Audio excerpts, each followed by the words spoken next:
Bueno, Jorge, bienvenido a este encuentro. Eh, Probablemente ustedes han visto que el motivo de estos encuentros es que la RKI este mes, en octubre, celebra sus primeros 10 años de vida y entonces una de las cosas que nos las preguntamos en realidad en cada asamblea anual, pero en un cumpleaños así importante, y en una situación coyuntural en la Argentina complicada, este, hemos pensado que teníamos que profundizar un poco más cuál es el rol del RKI, cuál puede ser el rol del RKI en un momento como este. La RKI, la Red de Científicos Argentinos en Italia, nació en el 2014, sí, después de una invitación del ministro Balañao para que integráramos las redes de raíces, el programa Raíces. El programa Raíces se había transformado en ley nacional y las redes tenían nos invitaron a participar al proceso de gestación del sistema científico argentino, un sistema científico que se estaba redefiniendo, estaba creciendo entre el 2003 y el 2015 sobre todo. Así que nos sumamos con gusto, fuimos convocados en distintas oportunidades, inclusive fuimos convocados para participar a la discusión del Plan Argentina 2030. Fuimos convocados también bueno, ya veníamos siendo convocados para participar a referajes de, de proyectos de la agencia. En fin, fue un proceso de inclusión de muchos de los argentinos que estamos afuera y que estamos contentos de tener y vivir, de tener raíces en nuestro país. Bueno, entonces en este momento, que Raíces en este momento está en stand-by, el programa Raíces, nosotros, la red italiana en particular, decidió seguir trabajando en el espíritu del programa. Aunque Raíces no se active, nosotros seguimos trabajando en el espíritu del programa y nos empezamos a contactar a nuestros colegas de Argentina para ver en qué cosa podíamos ayudar. Por eso, el viernes que viene vamos a tener un panel con gente del Consejo Interuniversitario Nacional, de la Red de Autoridades de Institutos de Ciencia y Técnica, la última coordinadora del programa Raíces, Carolina Mera, y Horacio Rosen, que está acá presente. El panel va a estar moderado por Jorge Aliaga, y con Jorge hablábamos, porque la idea original era hacer este panel, que sería muy bueno, antes de ese panel, que él nos diera una idea de lo que está sucediendo en la Argentina.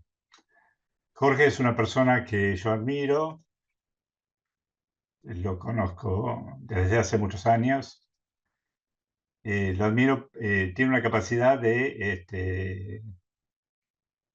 no solo de recopilar datos, de analizarlos, de buscar los parámetros importantes, de encontrar las conexiones, bueno, ustedes por ahí lo conocen, tuvo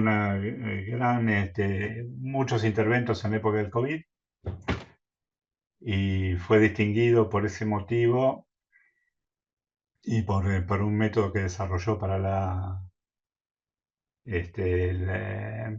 medir digamos, la cantidad de CO2 en las habitaciones. fue distinguido con una mención especial de la Fundación Conex en el 2023. Así que, bueno, nos pareció una buena idea contar esta situación, la situación de la ciencia y técnica, con elementos, con datos ciertos, con datos no manipulados por los medios de difusión, que a veces tienen un color u otro, pero visto desde el punto de vista de un científico que tiene una importante, digamos, función en la gestión a través de bueno, de su trabajo como secretario de planeamiento de una universidad nacional, pero además como miembro del directorio del CONICET. Así que bienvenido, Jorge, y a vos el micrófono y contanos cómo están las cosas. Bueno, buenas tardes a todas, a todos. Gracias, Daniel, y a toda la red. Feliz aniversario, 10º aniversario. Realmente muy importante que estas redes se hayan armado y funcionen. Eh, Ojalá que haya argentinos en el exterior fuera siempre motivo simplemente de una decisión personal y no de una situación de expulsión, digamos, ¿no? Pero bueno, sabemos que en la historia nuestra tenemos de todo. Tenemos tanta gente que optó por una vida en un lugar como gente que eh, no tenía otra opción en algún momento que irse. Lo bueno es que, aunque cualquiera sea la razón, logremos seguir conectados y seguir interactuando. Como dijo Daniel, Daniel me pidió que yo hiciera una presentación. Yo estudié física, no estudié ni economía, ni muchas de las otras cosas que he tenido que meterme a lo largo de mi vida. Lo que pasó fue que en un momento determinado sentí que podía hacer una contribución relevante haciendo gestión. Y bueno, me metí muy en gestión donde yo era docente, investigador, que era la Facultad de Ciencias Exactas y Naturales de la Universidad de Buenos Aires. Terminé siendo decano, entre otros cargos que tuve, 8 años ahí. Después pasé, Barañao me invitó en el 2014, cuando terminé la gestión en la facultad, a sumarme al ministerio. Estuve en el ministerio hasta fines del 2015. Volví a la facultad y a los pocos meses me invitaron de la Universidad de Urlingan a sumarme, y es donde estoy desde el año 2016. Y desde noviembre del año pasado, como dijo Daniel, ocupo un lugar en el directorio del CONICET. Supongo que todos tienen claro qué es el CONICET. La gobernanza del CONICET está regida por un decreto que es del año 96, es decir, de la época de Menem, lo escribió Juan Carlos del Bello, y está presidido por una persona que es puesta por el Poder Ejecutivo Nacional, es decir, por el presidente de la Nación, y 8 miembros del directorio que no pone el presidente de la Nación, si bien los designa formalmente, son propuestos por otros ámbitos. 4 son votados por cada una de las grandes áreas de investigadores del CONICET, y los otros 4 representan a sectores. Si la idea que hubo en el 96 era que hubiera una representación que no solo involucrara a la gente que está haciendo ciencia, sino que fuera más amplio.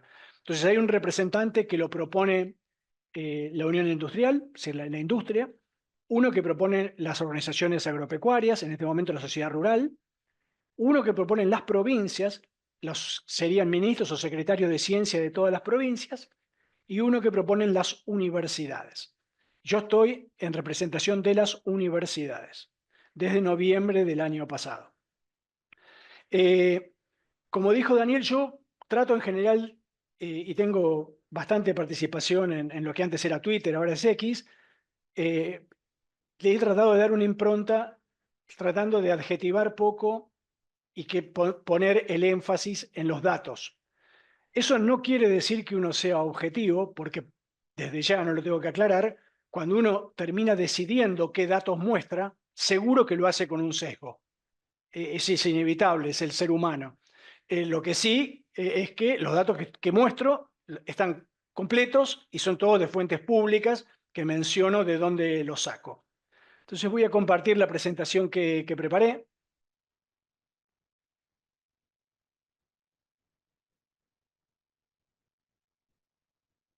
¿Se ve? Sí, se ve bien, Jorge. Perfecto. Muy bien. sé que algunas personas se loguearon desde Argentina, me comentaron que como se había difundido bastante, había gente que tenía interés. Obviamente esta primera parte está más pensada en gente que a lo mejor está más alejada de la diaria de Argentina, para que entiendan de alguna manera por qué estamos donde estamos. Así que para esa gente a lo mejor la primera parte va a ser demasiado conocida. Pero bueno, me disculpo por eso, pero a lo mejor yo creo que para los que están más alejados, que hace más tiempo que viven en el exterior, les puede resultar de interés. Lo primero, un repaso de la situación económica general del país. Este es un gráfico que muestra la evolución del Producto Bruto Interno del país a moneda constante. Por un tema técnico está hecho a pesos de 2004, pero es una escala de 3 si uno lo quiere llevar a cualquier otro año. Donde uno lo que puede ver es que durante los 80 el PBI estuvo más o menos estable, es decir, no había crecimiento. A principios de los 90 hay un crecimiento importante que después se estanca, cae fuertemente en la crisis del 2001, se recupera posteriormente hasta el 2008. En el 2008 impacta la crisis mundial de los bancos, se recupera el crecimiento y a partir del 2011 la economía argentina está esencialmente estancada. Algún año sube, otro año baja. Esta baja tan importante en el año 2020 obviamente es la pandemia, ¿no? Y esto mismo uno lo puede ver si mira la variación interanual del Producto Bruto. Lo que ve es lo que yo les decía. Los primeros años de los 80 son subidas y bajadas. Después hay un periodo al principio de los 90 de subidas sostenida, caída sostenida, subida sostenida al principio de los 2000 y después nuevamente oscilaciones.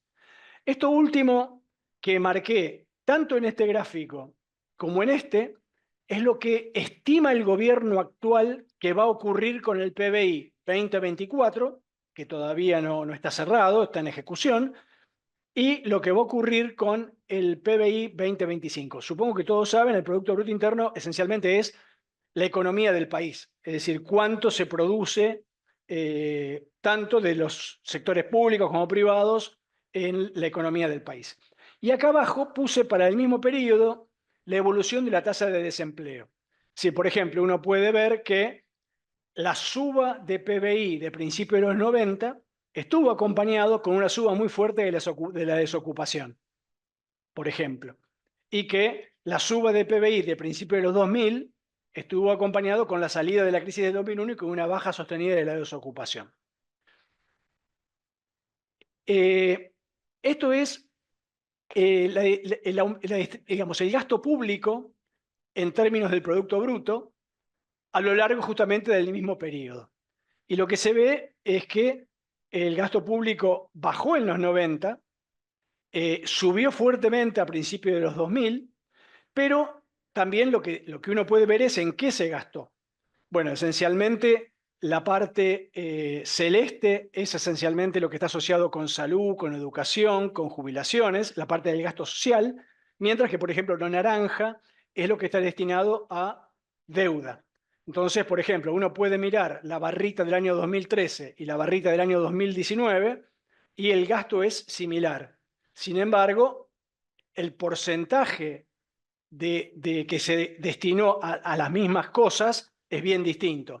En el 2019, por ejemplo, se había terminado gastando menos en la parte social y mucho más en deuda. Y abajo, para el periodo 2004-2023, ¿cómo evolucionó la deuda externa?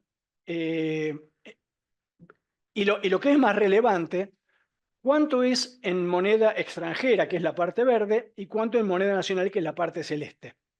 Cuanto más grande es la deuda en moneda extranjera, bueno, eso obliga a la economía a tener que generar una diferencia en dólares entre lo que se exporta y lo que se importa, porque si no hay dólares para poder cubrir el pago de la deuda. Esta es una evolución del índice de Gini, es decir, que esencialmente lo que marca es la desigualdad. Tengan presente que, por cómo está hecho el gráfico que simplemente hice una captura de pantalla del Banco Mundial, no es, digamos, el índice va entre 0 y 1, y la escala acá no va ni de 0 ni hasta 1, es decir, es una escala muy ampliada que va de 0,4 a 0,54. Y bueno, lo que se ve es que a principios de los 90 aumenta fuertemente la desigualdad hasta la crisis del 2001, después baja y llega un momento en el 2012 donde se estabiliza y empieza a oscilar. Y esto es la evolución a partir de los 90 de las exportaciones y las importaciones del país. El azul es lo que el país exporta, el rojo es lo que importa. Entonces, todos los 90, por ejemplo, se importaba más que lo que se exportaba. Eso tiene que ver con, bueno, una situación del 1 a 1 que había puesto la política económica de Cavallo, que había generado que la moneda estuviera depreciada y que entonces era más barato importar que lo que se podía exportar del país. Obviamente esto durante un tiempo, este desbalance se cubrió con venta de activos, es decir, con venta de empresas públicas. Cuando eso se acabó, apareció la crisis que vimos antes. La crisis desemboca en el 2001 en un periodo donde claramente las exportaciones son sistemáticamente más altas que las importaciones, en un periodo donde además se renegocia la deuda, con lo cual había excedentes de dólares para pagar una deuda más chica y además para sostener el crecimiento de la economía. Eso sufre un primer golpe en la crisis del 2008 y después, a partir de la recuperación, ustedes lo que ven es que prácticamente van parejas. Es decir, que prácticamente deja de haber el superávit necesario y además se hace cada vez más fuertemente oscilante, donde sube mucho en el primer semestre las exportaciones, producto de la venta de la cosecha gruesa, soja, maíz, y cae en el segundo semestre. Bueno, hay una caída en el 2017, 2018 de todas las exportaciones. Obviamente en el 2020 prácticamente baja mucho las importaciones porque, como vimos, la economía estuvo muy parada, hubo mucha recesión. Se recupera luego y acá vemos, marqué en especial este verde porque esta curva azul de exportaciones debió haber sido de la altura de más o menos los 2 años anteriores. ¿Por qué no lo fue? Porque el año pasado, a principios del 2023, hubo una sequía muy importante que afectó, bueno, hubo una niña muy importante que afectó fuertemente los cultivos. Eso generó una baja muy importante de importaciones que generó un problema coyuntural muy crítico en divisas el año pasado. Esto es la variación del año 2005 hasta ahora de algo que se llama el índice de precios implícitos, el IPI. Es parecido, pero no es lo mismo al índice de precios al consumidor, a la inflación que uno ve en los supermercados. Este es un índice que construye el INDEC, pero lo hace para comparar Producto Bruto. Es decir, se construye un poco distinto, pero si la inflación no es muy grande, da más o menos lo mismo.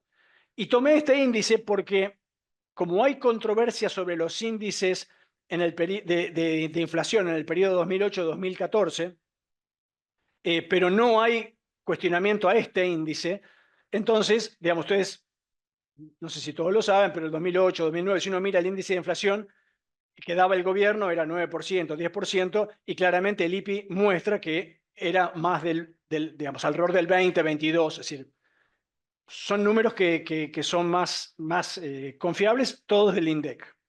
Y bueno, lo que se ve es que hay una suba en el 2018, 2019, también el 2016, de la inflación que se va ya a un escalón un poco más alto, pasa del 20 y pico al 40 y pico, y después crece muy fuerte el año pasado, llegando a un pico este año y con una inflación estimada muy baja para el año que viene. Esto es simplemente lo que está puesto en el presupuesto del año que viene. Y esto es, el gráfico de arriba es la evolución del dólar del Banco Nación, el dólar oficial.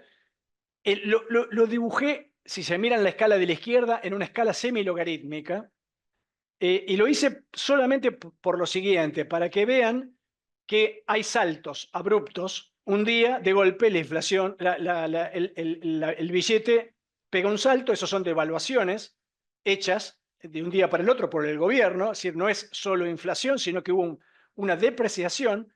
Y abajo está, sí, el índice de precio del consumidor, es decir, la inflación que uno ve en los supermercados del 2017, porque el gobierno de Macri redefinió el índice en el 2016, no lo publicó y lo empezó a publicar en el 2017. Entonces, esta es la serie que no toma en cuenta lo que pasó antes del 2016, con lo cual se independiza de la discusión del índice 2008, 2009, 2010. Esto es todo, digamos, números incuestionables. Y lo que se ve es que cada vez están puestos más o menos en escalas parecidas temporales, el de arriba con el de abajo, y lo que se ve es que cada vez que hubo un salto abrupto en el dólar, hubo durante unos meses un pico de inflación. Eso lo marco puntualmente por esto que se ve acá.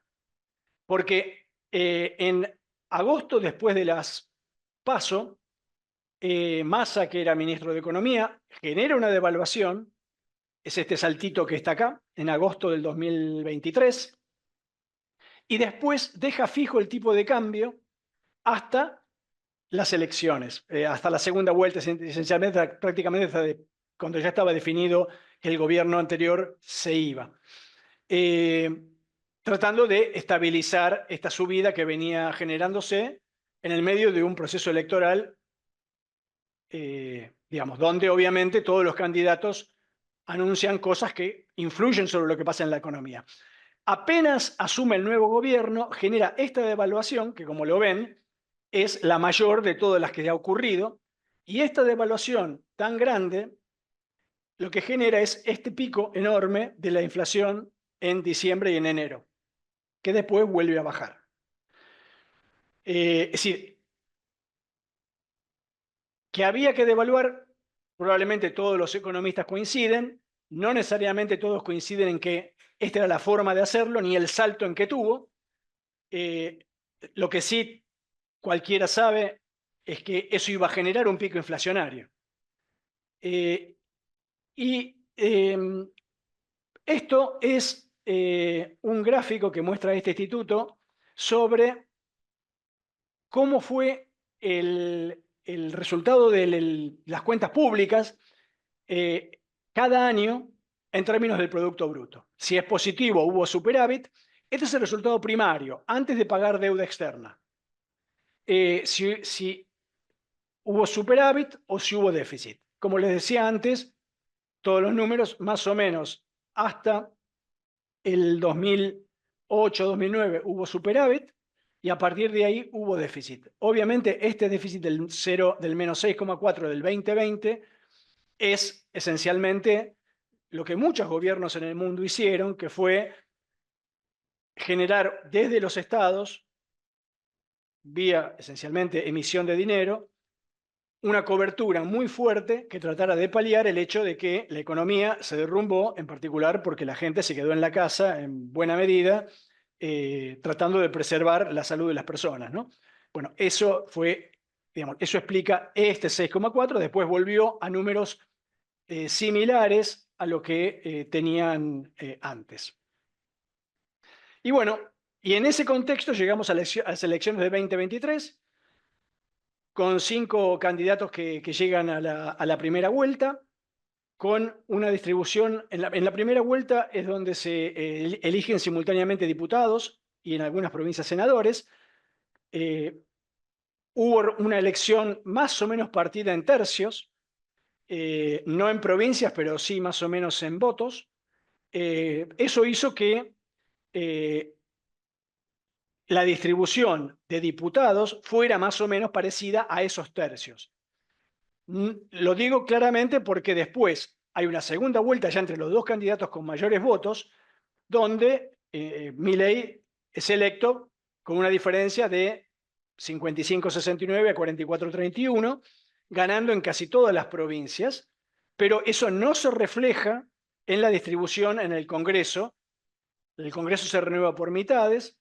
En el 2021 prácticamente la Libertad Avanza no tenía diputados. Los que ganó en el 2023, teniendo un tercio, es más o menos la mitad de un tercio que tiene en la Cámara, es decir, muy poco. aún sumando aliados, como por ejemplo puede ser la parte del PRO, no llega, digamos, supera un tercio de la Cámara, pero no llega a tener la mitad. Unión por la Patria, que sería, digamos, el nombre actual podría ser el peronismo, el kirchnerismo, tampoco tiene la mitad de la Cámara, tiene un poco menos, es la primera fuerza, pero no tiene la mayoría. Y esto lo que da es una situación donde si todo lo que no es Unión por la Patria se junta, vota una ley y la aprueba. Si la Libertad Avanza se junta con el PRO, suma más de un tercio y puede, de alguna manera, acompañar al gobierno, porque el gobierno puede dictar decretos de necesidad de urgencia o puede vetar leyes, y teniendo un tercio del Congreso que no lo rechace o que lo acompañe, quedan firmes. Entonces, en algunos casos es necesario tener la mitad, en otros casos con tener un tercio alcanza para ir avanzando. Y bueno, asume Milei y a los pocos días, al día siguiente, como decía, devalúa un 50%, paraliza la obra pública, reduce los subsidios al transporte y la energía y cancela la publicidad oficial. Y a los pocos días, también con un decreto de necesidad de urgencia, lo que hace es, decide prorrogar para el año 2024 el presupuesto del año 2023. Eso es importante que lo tengan presente y lo voy a explicar qué significa esto. Por la Constitución, el 15 de septiembre los gobiernos tienen que presentar el proyecto de presupuesto para el año siguiente. Desde la vuelta a la democracia siempre se aprobó el presupuesto, salvo en el año 2010 y en el año 2022, donde el Congreso no le aprobó el presupuesto que había presentado el Poder Ejecutivo, tanto en el primer caso Cristina Fernández como en el segundo Alberto Fernández. En el caso del año 2024, es la primera vez que el gobierno decide no presentar. Es decir, Massa el 15 de septiembre había presentado un proyecto de presupuesto 2024, acuerdan con Milei postergar el tratamiento hasta después de que se defina quién iba a ser el presidente en el Congreso, y después el gobierno decide que no va ni a modificar el presupuesto que había presentado Massa, ni a presentar otro, sino que prorroga el del año anterior. Eso es lo que quiere decir que el presupuesto del año 24 arranca con lo mismo que se gastó el año anterior. En un contexto donde en el año 2023, por la inflación que les mostré, en enero del 2023, los salarios, por ejemplo, eran menos de la mitad de lo que terminaron siendo en diciembre del 2023. Con lo cual, lo que se gastó a lo largo del año es algo que tiene que ver con lo que eran los precios en enero, más lo que eran los precios en febrero. Obviamente eso no alcanza para pagar lo que son los precios en diciembre del 2023 multiplicado por 12, desde ya que no alcanza, en un contexto de inflación así, más o menos por la inflación que hubo, alcanza para la mitad. Y eso no fue un error, fue una decisión política. Y a los pocos días, digamos, esto ocurrió el 27 de diciembre, el 26 de diciembre, el gobierno también saca otro decreto de necesidad de urgencia, que lo que dice es lo siguiente: el Estado tiene, desde hace muchos años, congelado el ingreso al Estado, y lo que hace es contrata personal cuando lo necesita. Con lo cual, en algunas dependencias hay mucho porcentaje de personal que no tiene un cargo estable, sino que tiene un contrato. Esos contratos se renuevan anualmente. El gobierno lo que decidió con este decreto de necesidad de urgencia es que todos los que estaban contratados desde el 1 de enero del 2023 terminaban en marzo del 2024. Y no más que eso. Y el resto de los contratados se iban a ir renovando cada 3 meses. Con lo cual hubo prórrogas en marzo, después hubo algunas en julio, después hubo algunas que no se renovaron en septiembre y otras que se tratarán a fin de año. Y a esto se sumó un hecho que para mí fue realmente malo, y lo dije en el directorio del CONICET, porque nosotros también recibíamos la indicación de que el CONICET tiene 1.500 empleados administrativos, de los cuales 300 son planta permanente y 1.200 eran contratados. Gente que hacía 15 años, 10 años que estaba contratada.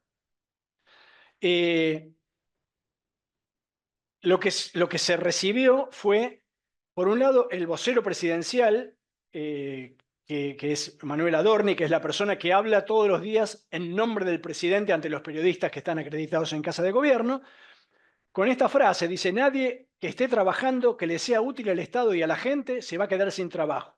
Nosotros estamos en contra del empleo militante. Es decir, lo que dijo fue que solo se iba a echar a gente que había entrado por acomodo político o gente que no trabajaba, ñoquis. Pero simultáneamente nos pasaba a nosotros en el CONICET y pasaba en todas las dependencias, llegaba la orden de que había que dar de baja un porcentaje de contratos, 15-20%. Bueno, obviamente eso se contradice con el hecho de que sea con un criterio de echar al que no trabaja, porque un porcentaje no es el que no trabaja, es un porcentaje. Y esto es una nota de abril del 2024 de La Nación, del diario La Nación, donde justamente dice qué se usó más para bajar el gasto público, si la motosierra, la licuadora o el freezer. La motosierra es lo que se cortó, lo que se eliminó. La licuadora es lo que se dejó que la inflación se lo comiera. El freezer es lo que se, de alguna manera, dejó sin actualizar como correspondía. Y bueno, acá está cuánto se recortó y qué porcentaje del ajuste implica eso. Por ejemplo, se recortó prácticamente toda la obra pública y eso es el 22% de todo el ajuste. Se recortó el 29% las jubilaciones y pensiones y eso es 1/3 de todo el ajuste.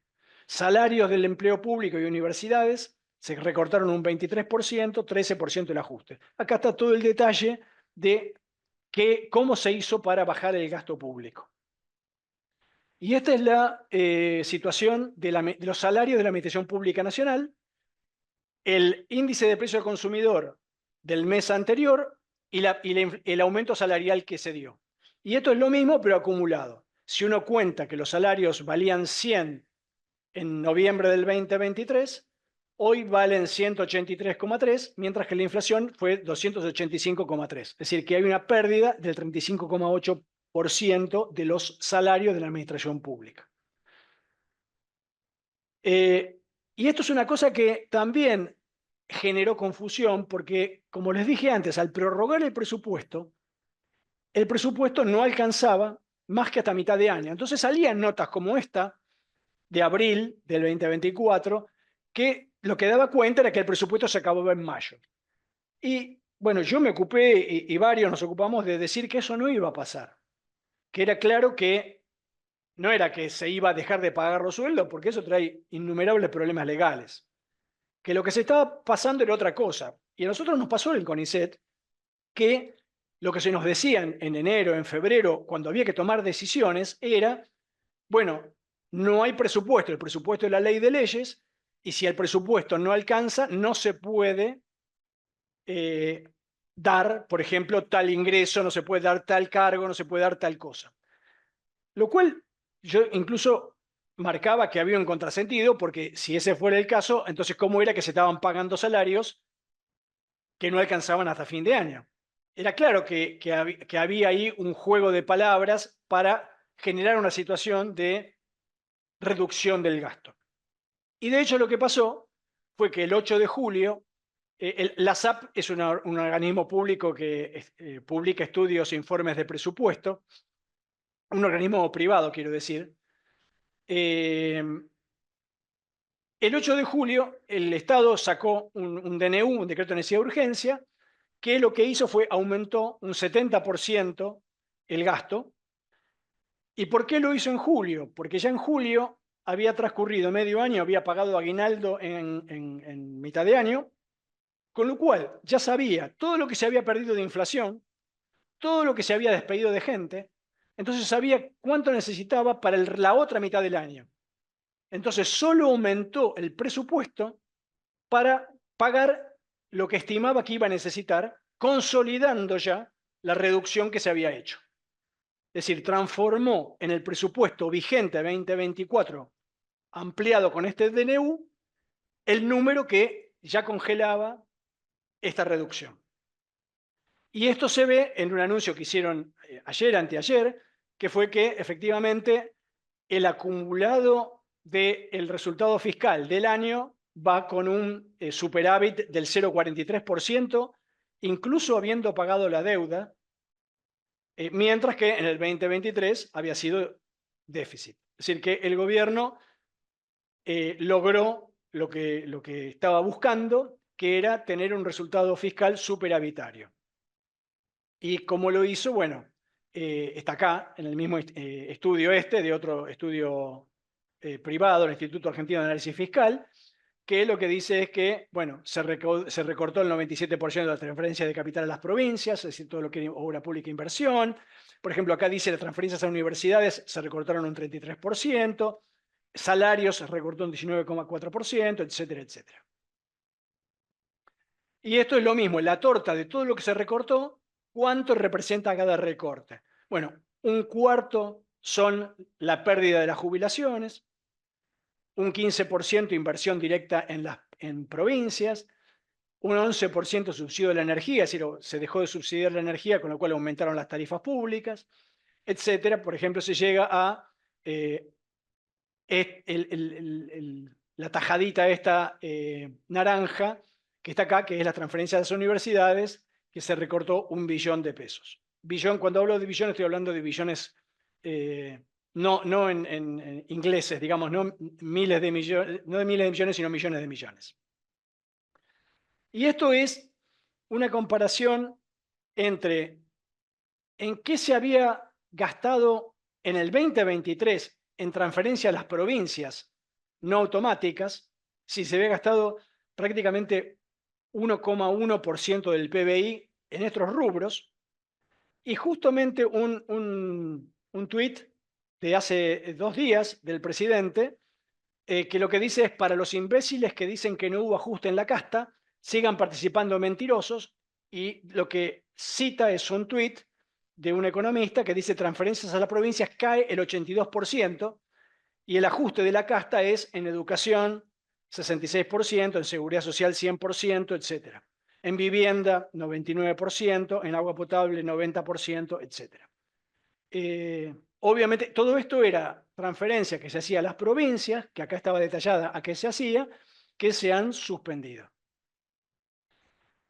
El 15 de septiembre el gobierno presentó el proyecto de presupuesto para el año que viene, 2025. La novedad fue que no lo presentó el ministro de Economía, sino que lo presentó el presidente de la Nación en cadena nacional. Acá tienen el link al discurso completo, que está en la página web de la Casa Rosada, y a mí me pareció importante destacar este párrafo que dice: por eso es hora de volver a las bases y barajar y dar de nuevo algunas definiciones. Lo fundamental que tiene que hacer un Estado nacional es asegurar la estabilidad macroeconómica, las relaciones exteriores y el imperio de la ley. Punto. Cualquier otra cuestión puede resolverse a través del mercado o es competencia de los gobiernos subnacionales, es decir, de las provincias. Y entonces, ahora vemos cuál es el presupuesto que presentó para el año que viene. En la parte izquierda, lo que se ve son variables. El presupuesto es una estimación de lo que va a pasar el año que viene, esencialmente. Entonces, lo que tiene que asumir, lo que tiene que suponer, es cuál va a ser la inflación del año que viene, si la economía va a crecer o no va a crecer, etc. Entonces, el gobierno estima que este año va a terminar con una inflación del 104%. Para que eso sea así, en octubre, noviembre y diciembre prácticamente no tiene que haber inflación, tiene que ser cero prácticamente. Y que el año que viene va a haber una inflación del 18% en todo el año. Esas son las barras azules de acá a la izquierda, de arriba de todo, mientras que lo verde es el índice de precios implícito, el otro índice que les mostré, que es con lo que se ajustan los presupuestos y el PBI.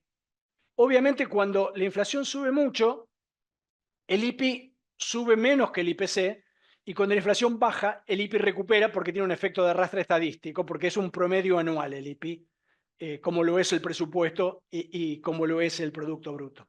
Entonces, este año que terminaría en un 104% de inflación, hay un 209% de suba del IPI. Marco este número porque este número lo que indica, un 209% de crecimiento, es que una cosa que, un presupuesto que el año pasado, en el 2023, fue de 1 peso, este año tendría que haber sido de 3 pesos. Es decir, se tienen que multiplicar por 3 si hay un aumento del 209%. Cualquier cosa cualquier partida que no esté multiplicado en el 2024 por 3 con respecto a lo que se gastó en el 2023, quiere decir que hubo una reducción. Y el año que viene, con respecto a este año, tendría que haber una suba del 28% a lo largo del año. Esta cuenta está basada, es decir, el presupuesto está basado en una estimación de que este año el PBI va a caer un 3,8%. En realidad, este número tiene un detalle técnico, y es que este año el PBI de la parte agropecuaria subió mucho porque se compara con el PBI del año pasado, del primer semestre, que había tenido una seca, como dije, muy importante. Entonces eso se recuperó y tiene una suba del PBI enorme con respecto al año pasado, porque son variaciones con respecto al año anterior, mientras que se pondera con una baja enorme de todo el resto, consumo, industria, etc. Todo el resto de las actividades tiene una baja enorme, consecuencia de la eliminación de la obra pública, de la baja de salarios, etcétera, porque obviamente la gente tiene menos recursos para consumir.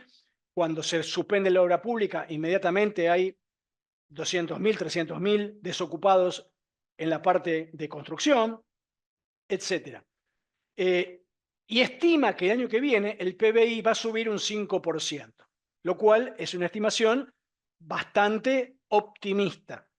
Pero en el mismo presupuesto aclaran que lo importante es que no haya déficit.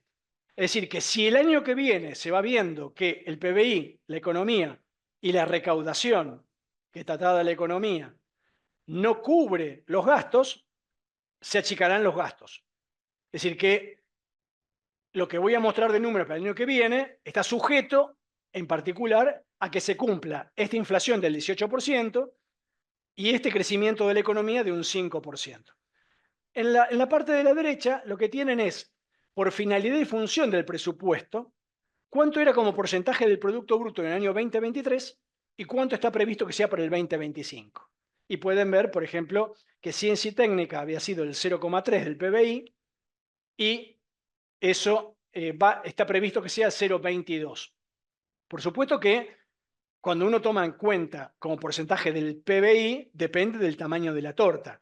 Acá abajo están graficadas, en la izquierda abajo, cuál fue la torta. En el 2023 fueron 714.000 millones de pesos, mientras que en el 2025 está estimado que sea 721.000. Es decir, que el 2025 sería similar al PBI del 2023 con la caída entre medio del 2024. Es decir, que estas dos tortas serían parecidas y la tajada sería mucho más chica.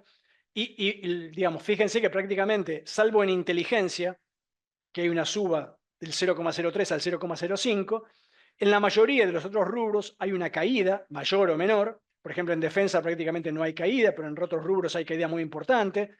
Por ejemplo, en energía hay una caída casi a la mitad.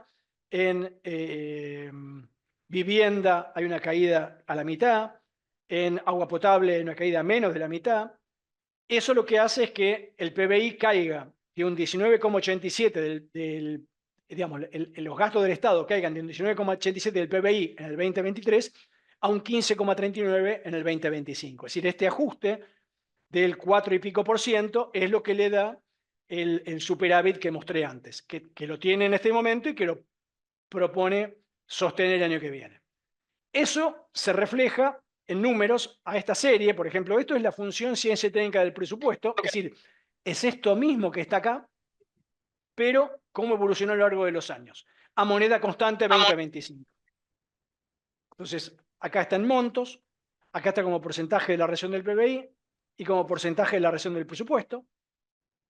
Lo mismo se puede ver para el CONICET, baja, suba, baja.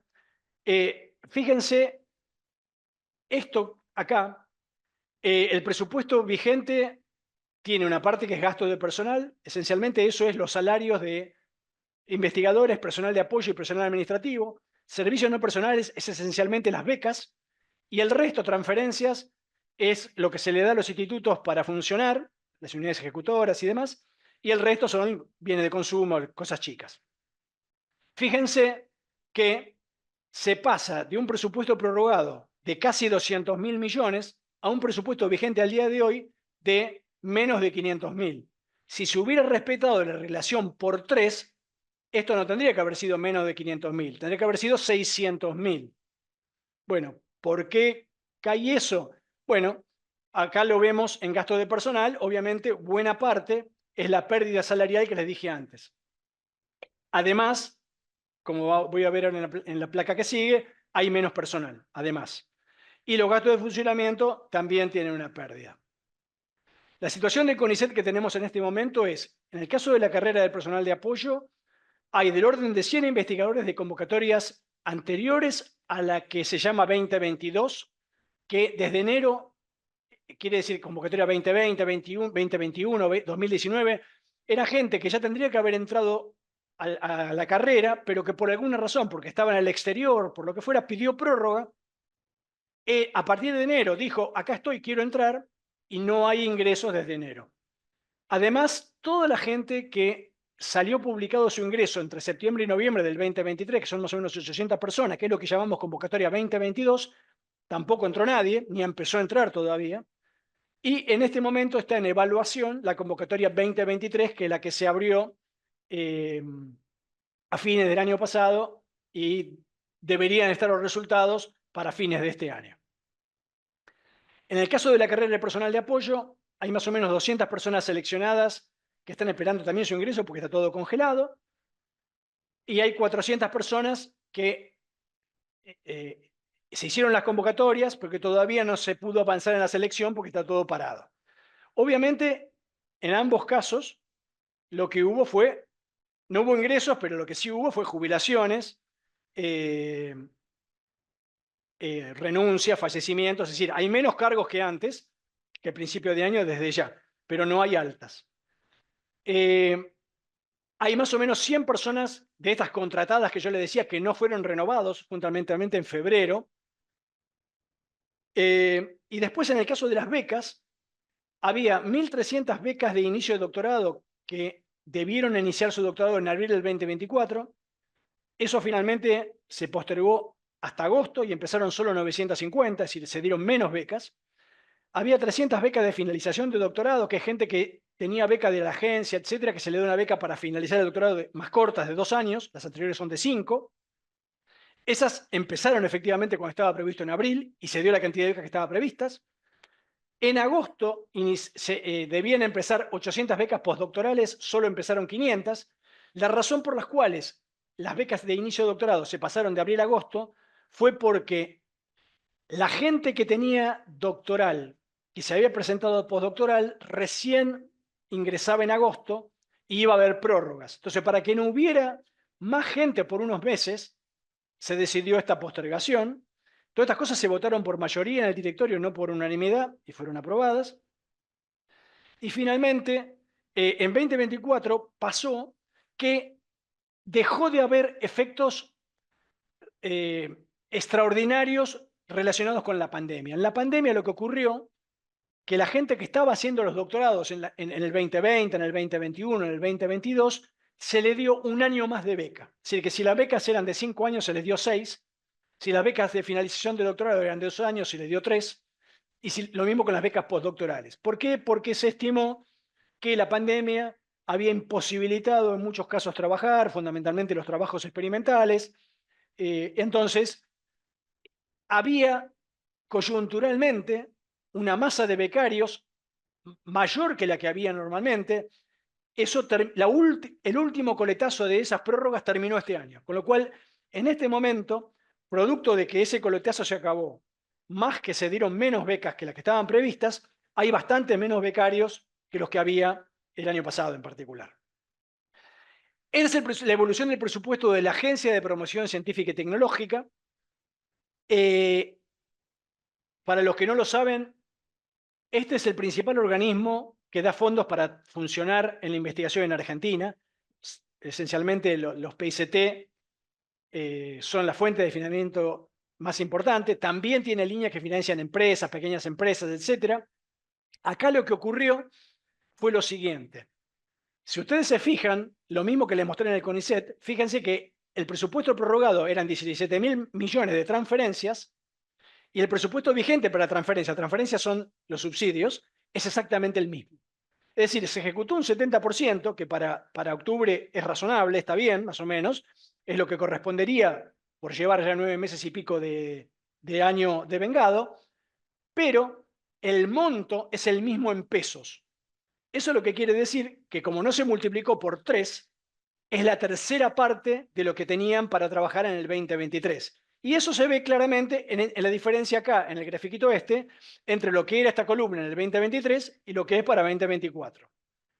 Lo más preocupante es que ese monto prácticamente se mantiene en el 2025. Es decir, que no solamente en este momento la gente tiene un tercio de la plata que tenía para trabajar, sino que esa es la perspectiva para el año siguiente. En particular, se están pagando las cuotas de los PICT 2020-2021, los 2022 que están ya evaluados y debieron sido anunciados los resultados en febrero, no se han aprobado formalmente y no se ha abierto una nueva convocatoria. Y el tercer gran presupuesto de ciencia era el de lo que antes era el ministerio y ahora es la subsecretaría de ciencia. ¿Por qué? Porque a partir del año 2021, cuando se aprueba la ley de financiamiento de ciencia, es el lugar donde el aumento presupuestario que contempla la ley de financiamiento de ciencia va acá, para ejecutar programas que eran el programa Construir Ciencia, que hacía edificios, el programa Equipar Ciencia, que hacía, permitía la compra de equipos, el programa federal, que era un programa para incentivar desarrollo de ciencia en las provincias. Todo eso se ha paralizado este año. Si ustedes se fijan, el presupuesto de transferencia de la Secretaría, es decir, lo que la Secretaría gastó es un 5% del total, pero si se fijan en qué gastó en servicio de limpieza del edificio, seguridad y prácticamente nada más. Las transferencias no solo son menores que el año pasado, sino que no se ejecutó nada. Es decir, se paralizó completamente la obra pública, la compra de equipos, el programa federal. Normalmente en febrero o marzo salía la convocatoria anual para los premios USEI e Investigador de la Nación. Todavía eso no se publicó en el boletín oficial. Hubo 2 reuniones del CICIT, que es el Sistema Institucional de Ciencia y Tecnología, que coordina todos los organismos de ciencia y técnica del país, las universidades, el CONICET, la CONEA, el INTE, el INTI, etc. Se reunió 2 veces en lo que va del año. Y el COFECIT, que es el lugar, como decía antes, que reúne a los ministros de ciencia de las provincias o los secretarios de ciencia, no se reunió en todo el año. Así que prácticamente, y además lo que son los sistemas nacionales, el Sistema Nacional de Microscopía, de todos los sistemas de grandes equipos está paralizado, no hay financiamiento, etc. Así que prácticamente lo que era el ministerio se paralizó en este momento. Hay una duda con respecto al presupuesto del año pasado, porque la Secretaría ahora es una Secretaría de Innovación, Ciencia y Tecnología, que incluye cosas que son de innovación y que tiene que ver esencialmente con desarrollos de Internet en el Estado, etc. Con lo cual, la sospecha que hay, que yo tengo en particular, es que esta suba no sea gasto real de ciencia y técnica, sino que sean cosas que antes no se llamaban ciencia y técnica y que no lo son, y que ahora estén metidas en este paquete para aumentar un poquito el número. Pero eso se va a saber bien al momento que se empiece a ejecutar por partidas. Este es un pantallazo de cómo son los presupuestos de la Comisión Nacional de Actividades Espaciales, la CONAE, de la NISMA Albrán de Salud, del INTA, del Instituto Nacional de Tecnología Agropecuaria, del INTE, del Instituto Nacional de Tecnología Industrial. Bueno, vemos esencialmente caídas prácticamente en todos. Este es el presupuesto de la CONEA, de la Comisión de Energía Atómica. Acá marco 2 cosas importantes. El discurso del gobierno muchas veces oscila entre no tenemos que financiar ciencia porque eso es cosa de los privados van a decidir qué es lo relevante y eso lo van a financiar, a de golpe decir, bueno, sí, vamos a financiar, pero solo lo que sea útil, lo que sea relevante económicamente, el resto, como hay muchos pobres, se va a postergar. Bueno, acá hay dos ejemplos de dos cosas que estaba llevando adelante la CONEA que están paralizadas. Uno es el proyecto CANEM, que es el proyecto de construcción de reactores modulares. Modulares quiere decir que son reactores de 50 a 75 megavatios chicos de generación de potencia. Es la primera vez que Argentina tiene un desarrollo de reactores de generación de potencia. Hasta ahora los reactores mundialmente eran grandes, eran de 750 megavatios, 1000 megavatios. Este es un reactor 10 veces más chico, pensado para poner cerca de ciudades medianas, donde lo que se ahorra es grandes tendidos de cables de transmisión eléctrica. Y la característica que tiene este diseño es que es un diseño muy seguro, que la central se apaga sola ante cualquier imprevisto. Se estaba construyendo el prototipo y la idea era exportar este desarrollo a países como INVAP está exportando reactores de generación de radioisótopos, y esto está paralizado. Y el segundo justamente es el RA10, que se está construyendo en Ezeiza, que estaba prácticamente finalizado. Es un reactor de última generación de producción de radioisótopos. Argentina es uno de los principales productores de generadores de radioisótopos y de exportador de radioisótopos. Esto está también paralizado en este momento, las dos cosas. También están paralizadas muchas de las cosas que estaba desarrollando INVAP para el Ministerio de Defensa a través de un fondo de defensa que se llama FONDEF. Bueno, justamente está vigente la Ley de Financiamiento de Ciencia, que, como decía, establecía que tenía que haber un aumento progresivo del financiamiento de un 0,28% del PBI de la función ciencia técnica en el año 2021 hasta llegar al año 2032 al 1%. Como les dije, en el 2024 va a ser del 2022, es decir, no va a ser del 0,39, y en el 2025 va a ser del 0,22, mantenerse en el 0,22 supuestamente, si el PBI es el que suponen que va a ser, con lo cual va a ser menos de la mitad de lo que establecía la ley. Y el artículo 27 del proyecto de presupuesto que se envió, lo que dice es que en el marco de la emergencia pública se suspenden para el año 2025 la parte de financiamiento que establece la Ley de Educación, la Ley del Sistema Nacional de Ciencia y Técnica, esta ley que estaba mencionando, la Ley de Educación Técnica Profesional y el FONDEF, el Fondo de Defensa, que era el que le decía que direccionaba gastos de defensa para que se hicieran con fondos de desarrollo de industria nacional y no para comprar importado. Bueno, todo eso, hay un artículo específicamente que dice que para el año que viene se suspendería. Todavía el presupuesto 2025 no se empezó a tratar. Y la otra cosa que cambia en el presupuesto, en el acá a la izquierda puse lo que dice el presupuesto 2024, a la derecha lo que dice el presupuesto 2025. Antes era el artículo 6, ahora es el 11. Es el artículo que habla del congelamiento de la planta del Estado que les dije antes. Bueno, hasta hoy, los últimos 10 años, siempre había un congelamiento de la planta y un párrafo, que acá tengo el primer párrafo marcado en amarillo, que decía que entre las cosas excluidas del congelamiento estaban los organismos de ciencia y técnica, además de otras cosas, sistema de manejo del fuego, etcétera, etcétera, etcétera. Bueno, todo lo que está marcado en amarillo es lo que en la ley de este año no figura, con lo cual los organismos de ciencia y técnica estarían contemplados en el congelamiento de la planta. Quiero aclarar que la planta que figura para el CONICET en particular, para el año 2025, es mucho mayor que la que tenemos hoy ocupada, y es la misma que tenemos en el 2024. Es decir, no hay ninguna razón hoy para no dar altas, porque tenemos planta, es simplemente que hay una decisión política de no hacerla, que se consolidaría con estos cambios que ya están formalizados para el 2025. La otra ley que está vigente es el Plan Nacional de Ciencia y Tecnología 2030, que establecía 10 desafíos, agendas territoriales, agendas transversales. Esto es lo que de alguna manera la ley que aprobó el Congreso, que debería guiar en qué va a destinar los fondos el CONICET, ¿A qué va a destinar los fondos de la Agencia de Promoción Científica, el Ministerio de Ciencia, los organismos? Este sería ¿en qué se debería reorientar la plata? Bueno, por ahora no está claro qué va a pasar con esto. El gobierno lo que dice es que lo va a cumplir, pero quiere reglamentar la ley y no está claro todavía cómo se va a avanzar. Pantallazo rápido de la parte de educación ahora, no de ciencia. Esto es un estudio del grupo Argentinos para la Educación. El presupuesto de ciencia en términos digamos, de moneda constante y del PBI se ve que cae un porcentaje muy importante este año, esencialmente las transferencias a las provincias, es lo que decía antes.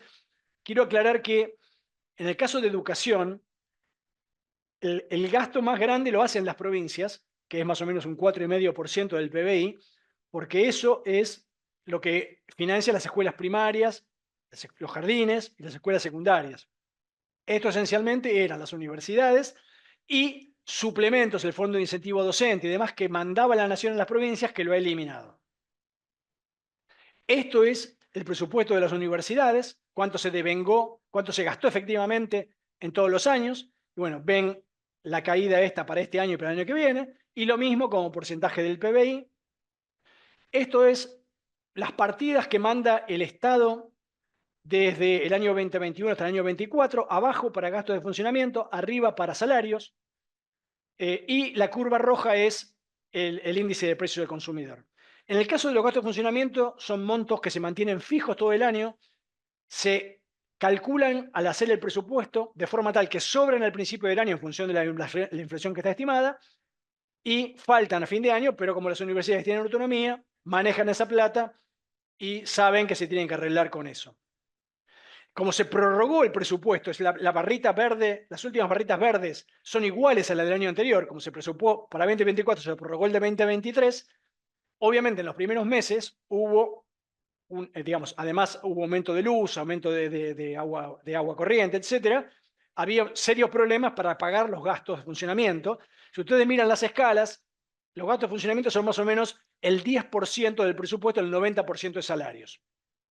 Bueno, hubo un reclamo, una marcha muy grande en marzo. El gobierno primero dio un aumento del 70%, después otro 70%, con lo cual más o menos empezó a acercarse al número y después finalmente lo que hizo fue acordó con la Universidad de Buenos Aires, que es la universidad más grande, un refuerzo presupuestario y se lo dio todo junto. Por eso estas barras grandes, porque a la UBA le compensó lo que le faltaba en la primera parte del año acá, y al resto del sistema se lo dio desde julio, por eso estas barras más chicas, y es lo que va a dar hasta fin de año. Con esto más o menos las universidades se están arreglando para gasto de funcionamiento. La parte de arriba es el reclamo actual que tienen los gremios universitarios y es lo que perdió la masa salarial con respecto a la inflación. Ese 30% que les decía antes, que es más o menos lo mismo que perdió el Estado. Una cosa que circuló, porque en el medio de estas peleas de las universidades, el gobierno ha salido muy fuerte a dar argumentos que no se sostienen con los números. Uno de los argumentos es que el presupuesto había subido, pero que el problema era que había muchas universidades nuevas y que las universidades nuevas era lo que se comía el aumento del presupuesto.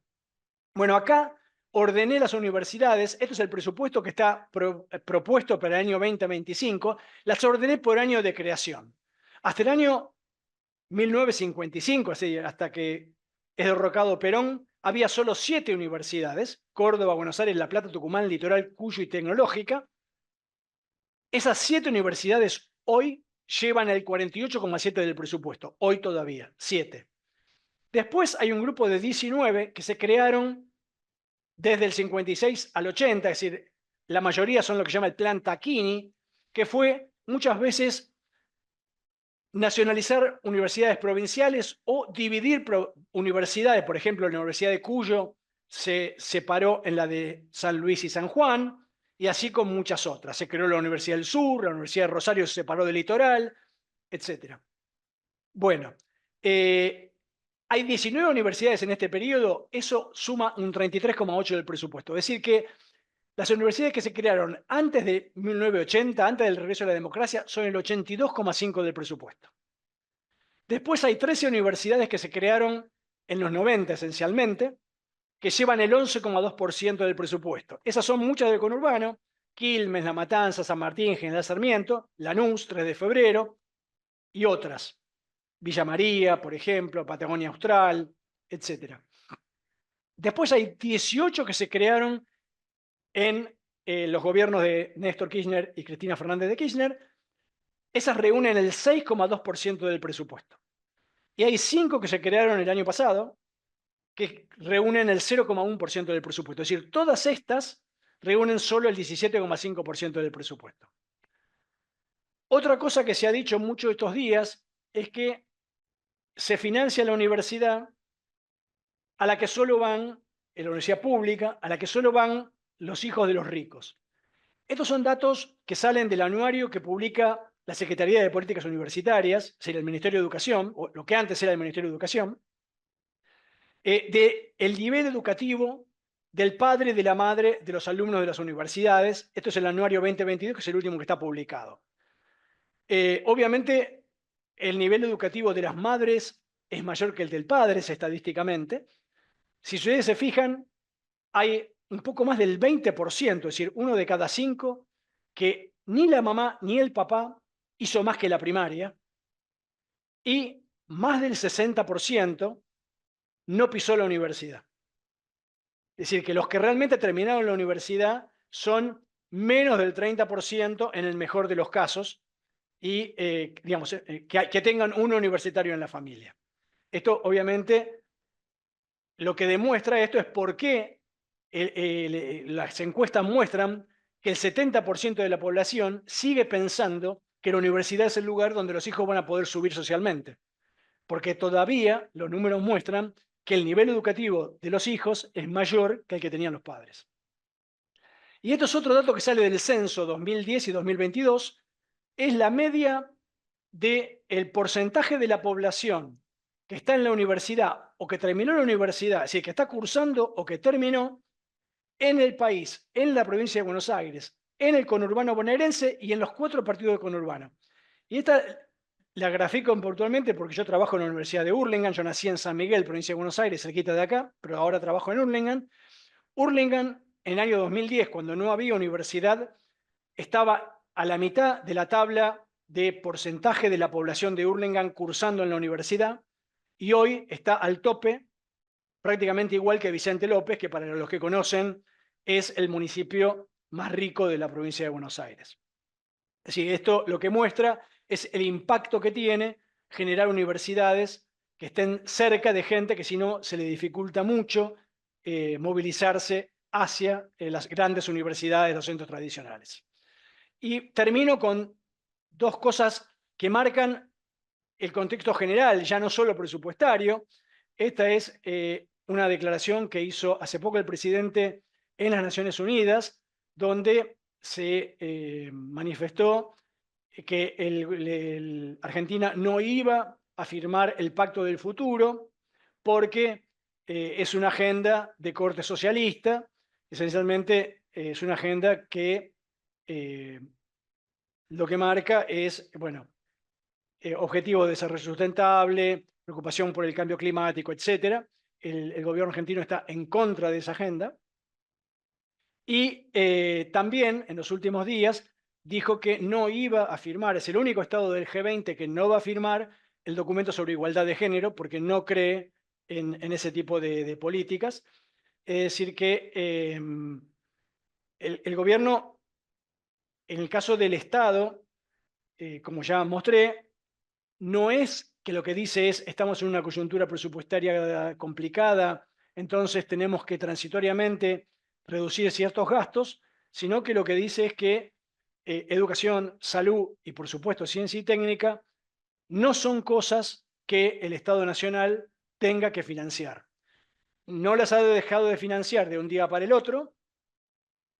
Bueno, ha hecho recortes, pero es algo que como idea, si pudiera, haría lo mismo que ha hecho con estas declaraciones. Es decir, digamos, si pudiera, no las financiaría. De hecho, hoy el presidente dio un discurso hace unas horas en el coloquio de IDEA en Mar del Plata y dijo claramente que el ajuste lo habían hecho en las vacaciones de verano para que pasara más desapercibido y la gente no se diera cuenta, etc. Bueno, esos son los datos que yo les quería compartir y obviamente si me quieren hacer alguna pregunta, lo que sí, en el chat les acabo de poner un link. Yo la charla la convertí en un PDF y el que quiera, el PDF con ese link se puede bajar.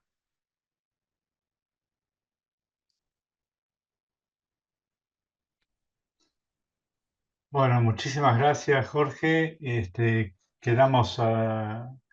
Abrimos a preguntas, comentarios.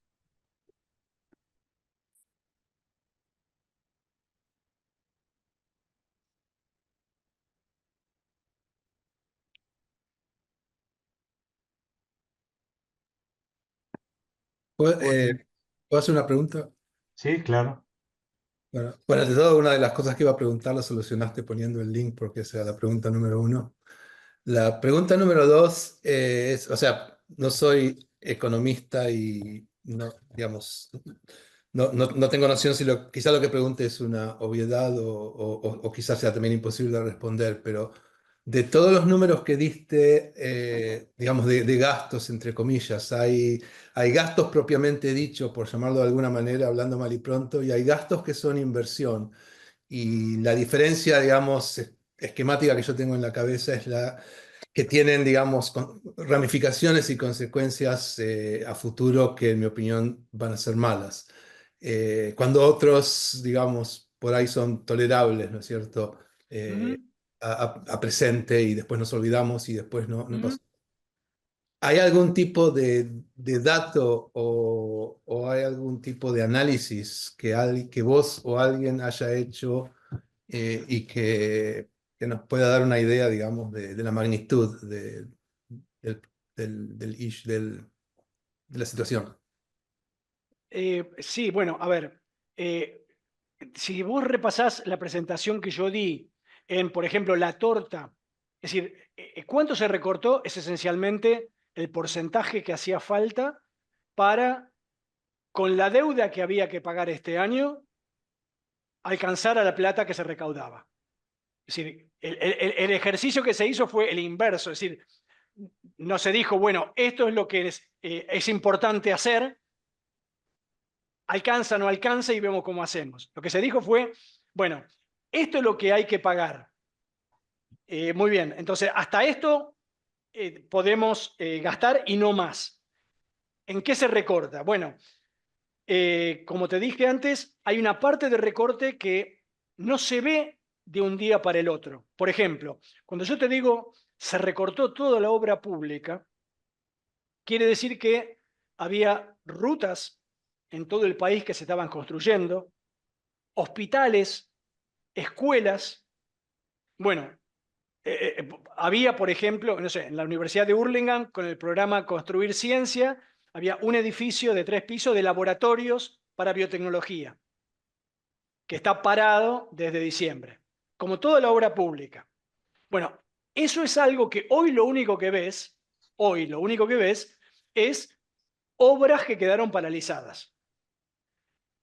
Obviamente, si eso se demora, digamos, si esto es una política que se consolida, el gobierno efectivamente dice, lo que dice el gobierno es, la canciller Mondino, que es economista también, dio un ejemplo antes de la elección en campaña, dijo, bueno, por ejemplo, en un barrio, si los vecinos necesitan cloaca, se pondrán de acuerdo, harán una vaquita y la pagarán.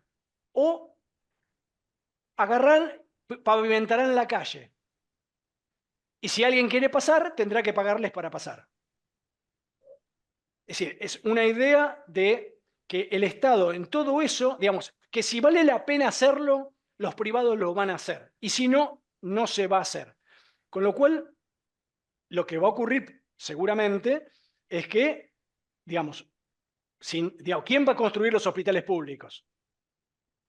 ¿Quién va a construir rutas a pueblos que no son el camino que cruza todos los containers de Brasil a Chile, por ejemplo. Si no son esas rutas, ¿quién las va a construir? Bueno, eso no se ve de un día para el otro. Es decir, ese es un recorte que se hizo todo hoy, pero que si se prolonga mucho tiempo, las consecuencias se van a ir viendo de a poco. Después hay otro recorte que tiene que ver con haberle bajado el 30% del salario a los jubilados, es decir, las prestaciones a los jubilados y a los empleados públicos. Eso, bueno, lo que genera, cuando te hablo de los empleados públicos, te hablo de todos los empleados públicos, incluidos los científicos, todo, los docentes universitarios, todo. Obviamente, si la lógica es que esto lo dejas a que lo resuelva el mercado, bueno, lo que va a ocurrir es que aquellos que tengan posibilidad de conseguirse un trabajo afuera, ya sea porque se van a vivir afuera o porque venden su trabajo por internet afuera, se irán a trabajar afuera, y los que no tengan chance verán cómo se consiguen otra cosa. Es decir, se van a generar situaciones. De hecho, ya está ocurriendo digamos, investigadores que se empiezan a ir por lo menos temporalmente al exterior. Eso es otra situación del ajuste. Es decir, hay cosas que vos me decís, qué sé yo, por ejemplo, subsidios a la energía. Bueno, esa es una de las cosas que mucha gente venía diciendo. Ahí tenías un porcentaje del PBI que podías haberlo evitado. Ahora, hay una cosa que no dije y que vale la pena tener presente. El presupuesto que mandó Massa el año pasado al Congreso tenía un déficit del 3% del PBI. ¿Está bien? Y tenía un anexo que listaba las exenciones impositivas que había que significaban más del 3% del PBI. Y el mensaje del presupuesto lo que decía, el Congreso puede decidir no tener déficit eliminando estas exenciones impositivas. Por ejemplo, la exención impositiva a la industria del software o la exención impositiva a Tierra del Fuego, etcétera, etcétera, etcétera. Hay muchas exenciones impositivas. Hay muchos sectores empresariales que no pagan impuestos que sí pagan otros porque, bueno, en algún momento se decidió privilegiar eso. Es decir, lo que quiero decir es, no es cierto que la única alternativa, y de hecho este gobierno, cuando aprobó la ley bases que aprobó y aprobó un blanqueo, entre las cosas que hizo, bajó los impuestos a los bienes personales, que es el impuesto que paga a lo que la gente tiene. Digamos, y ese impuesto, si vos ponderás cuánto era, es más de lo que hoy no se le da a las universidades para recomponer su presupuesto. Entonces, las cosas no es, digamos, a veces te la quieren decir como que, bueno, pero entonces vos lo único que querés es que haya 3% de déficit fiscal. No, no, no necesariamente. Lo que pasa es que el gobierno, ayer mismo lo dijo, o esta mañana lo dijo Schwarzenegger en el coloquio de idea, lo que dijo fue, le dijo a los empresarios, no nos pidan ustedes que bajemos impuestos, pidan que bajemos gastos. Porque si nosotros bajamos impuestos, vamos a tener que subir impuestos en otro lado. En cambio, si bajamos gastos, no vamos a subir impuestos, que es lo que realmente queremos. Es decir, hay una idea de que la idea base es que el Estado, es la idea que dice el presidente claramente, digamos, él lo que dijo claramente es, yo soy el topo que vino a destruir el Estado. Es decir, él considera que el Estado no debería, lo mejor, en un mundo ideal, el Estado no debería existir. Entonces, bueno, eso no lo puede hacer, pero trata de ir lo más cerca que pueda de eso. Entonces, por ejemplo, como te dije antes, considera, y lo dijo cuando presentó el presupuesto, que no debería financiarse la salud, no debería financiarse la educación, no debería financiarse la ciencia, porque eso lo hacen, digamos, porque cuando el Estado decide cómo lo hace, necesariamente lo hace mal. Y que la forma eficiente de hacerlo es que el privado elija qué le va a hacer falta, qué va a necesitar y lo financie. Y entonces yo le cobro menos impuesto al privado y el privado elige. Y el paradigma para él de todo esto es Elon Musk. Olvidándose, obviamente, de todo el presupuesto que tuvo Musk del Estado de Estados Unidos. Desde ya, digo. Pero bueno, nada, esa es un poco la situación. Es decir, hay partes que se pueden recortar, hay partes que si las recortás estás afectando a mediano plazo cosas, y partes que tienen impacto real. Es decir, cuando vos en este momento le bajaste el 30% a los jubilados, le eliminaste remedios gratuitos que tenían por el ANSES, etcétera, bueno, está generando una situación, ¿no? Sí. Pero Sí, pero no es que no haya forma de dónde sacar la plata, es una decisión política. Sí, creo que también se relaciona un poco con la pregunta que hay en el chat, que por ahí querés mirar, de Adrián Schiavini. Léela. Sí, perdón, dice, ¿hay manera de calcular el tiempo o los recursos que puede demandar recomponer o restaurar el daño que se está produciendo en términos de recursos humanos formados? Mira, No formados, no, o que se dejan de formar, supongo que es sí, la... sí, sí, las dos cosas.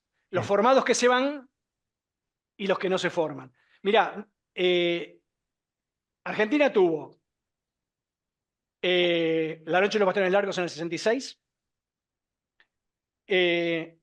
Otalagano y Benicenich en el 74 y la dictadura en el 76, que generaron éxodos.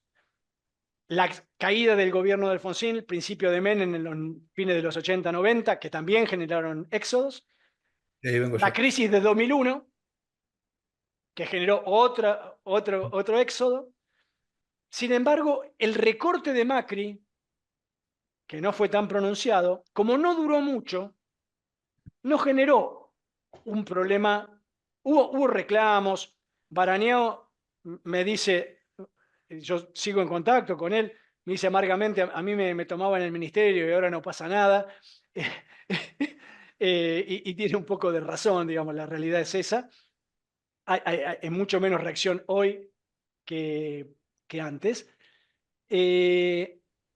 Pero me parece a mí que el impacto en recursos humanos es muy fuerte si las cosas se prolongan mucho tiempo. Es decir, por poco tiempo, un investigador joven se va un tiempo al exterior, hace una estadía y a lo mejor vuelve. O un investigador formado se consigue un amigo que lo reciba 6 meses, con eso vuelve con unos dólares y la sigue tirando. O vuelve con reactivos, etcétera, y la sigue tirando. Cuando eso se transforma en muchos años, lo que ocurre es que la gente ya reorganiza su vida y ya es muy difícil que vuelva. Entonces me parece que el impacto tiene más que ver, tiene que ver obviamente con la magnitud de la caída, pero también con la duración del problema. Tengo dos manos levantadas. Betty, tenés que desmutearte vos. Sí, hola, Gracias. muchas gracias por la presentación. Yo lo que quería decir es que, aparte de la cuestión del análisis de los números y de todo lo que se pueda decir a la gente, yo miro que también hay como una propaganda, una propaganda fea, por la cual cuando uno habla con los amigos, con algunos amigos, ellos te hacen una lista de las investigaciones que no sirven para nada. Ahora, yo trabajé en la investigación toda la vida y obviamente la defiendo porque sé que es la manera de progresar para un país. Pero yo veo que mucha gente te dice, no, la investigación, ellos hacen estudios que no sirven para nada. Y yo creo que esto es parte de una estrategia, de una política de desinformación. Mira, yo creo que lo que pasa en Argentina no es un fenómeno local, me parece que es un fenómeno global, es un fenómeno de ciertos sectores que tienen representación en Europa, que tienen representación en Estados Unidos, y que acá, desde hace, te diría, 8 años más o menos, apareció, digamos, hasta hace 8 años el CONICET era incuestionable. Y desde hace 8 años que se empezó a poner el foco en como vos decís, títulos de investigaciones y ridiculizarlas en las redes. Y a veces uno no sabe cuánto es un fenómeno de las redes, cuánto termina siendo reflejado en algunos canales de televisión. Y, qué sé yo, mi mamá, que todavía vive, tiene 90, va a cumplir 94, que tiene un hijo que fue investigador de CONICET, compra esas cosas. Lo compra, lo cree. Yo daba el ejemplo en la época de Macri, que fue cuando se empezó a hablar de esto. Había un trabajo que estudiaba el fenómeno del Fernet en Córdoba. Entonces me fui a leer el trabajo. Y el trabajo era bien interesante, porque era un trabajo de economistas que lo que decían era, el Fernet es una bebida que se toma en un lugarcito de Italia donde se hace el Fernet y en Córdoba, esencialmente. Bueno, queremos entender qué tiene de particular esto para ver si podemos generar el gusto por Fernet en otros lados y exportar Fernet. Es decir, tenía un impacto económico directo a la pregunta. No era una pavada. Ahora, claro, si vos querés ridiculizarla, lo vas a poder ridiculizar. Se la agarraron, ustedes lo sabrán, para los que no están en tema, con un trabajo que habla sobre la sexualidad de Batman. Que el trabajo tiene un título que es muy provocativo, el ano de Batman y demás. El trabajo, cuando uno va a analizar, y en eso recomiendo en el diario Tiempo Argentino una nota de opinión que sacaron dos investigadores, CONICET, Cormac y Valeria Eldestein, que justamente lo que explican es qué sentido tenía ese, más allá de que el título es provocador y hay gente de CONICET que decía, no, esto no debería estar en el repositorio, hay que censurarlo. Lo que estudiaba era por qué había habido debates en Estados Unidos sobre la sexualidad de ciertos personajes de historietas y el mensaje que daban a los jóvenes, etc. Es decir, son todas preguntas que tienen un sentido. Ahora, uno puede decir, bueno, está bien, en un contexto donde tenemos tantos pobres, ¿vamos a dedicar recursos a esta pregunta? Bueno, esto me retrotrae a otra cosa que también discutí, y es este mismo grupo, es el mismo grupo que dice, bueno, en la pandemia nos tuvieron confinados inútilmente. Yo discuto con esa gente y lo que le digo es, yo no acepto eso porque veamos los gráficos de muerte de personas y cuando empezó la pandemia, el 30% de los mayores de 70 años que se contagiaba se moría. Entonces, si lo que vamos a discutir es si valía la pena evitar muertes por el costo económico que tenía, eso es una discusión válida. Discutamos eso, pero no digamos que era inútil. Quiero decir, a veces lo que se hace es, se desdibujan las cuestiones, las preguntas, y bueno, yo creo que efectivamente parte de este microclima que se genera en la sociedad actual tiene que ver con esto, ¿no? Con generar ciertas ideas que después es muy difícil y como las redes en los algoritmos que tienen hacen que vos veas a la gente que piensa como vos y no a la que no piensa como vos, si vos ya crees eso, vas a creer que todo el mundo cree lo mismo. Y eso refuerza que vos sigas pensando que las cosas son así. Gracias, Jorge. Norma Sánchez tiene una pregunta.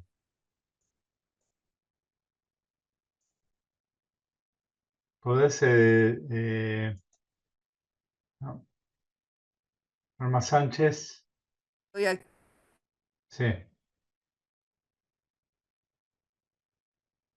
Estás muda, Estás Norma. muteada.